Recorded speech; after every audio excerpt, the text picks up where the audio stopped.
पाकिस्तान में ईद उल फितर 31 मार्च को होने की तवक्को है। 30 मार्च को पाकिस्तान में चांद के नजर आने का इम्कान निहायत रोशन है। तर्जुमान सुपारको के मुताबिक पाकिस्तान में शवाल का नया चांद 29 मार्च को मयारी वक्त के मुताबिक सपहर 3:58 पर तश्कील पाएगा।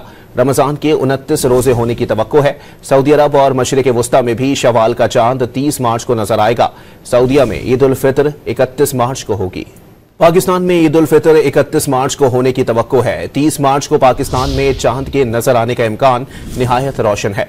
तर्जुमान सुपारको के मुताबिक पाकिस्तान में शवाल का नया चांद 29 मार्च को मयारी वक्त के मुताबिक सपहर 3:58 पर तश्कील पाएगा।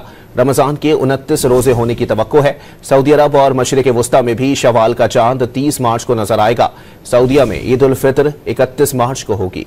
पाकिस्तान में ईद उल फितर 31 मार्च को होने की तवक्को है। 30 मार्च को पाकिस्तान में चांद के नजर आने का इम्कान निहायत रोशन है। तर्जुमान सुपारको के मुताबिक पाकिस्तान में शवाल का नया चांद 29 मार्च को मयारी वक्त के मुताबिक सपहर 3:58 पर तश्कील पाएगा।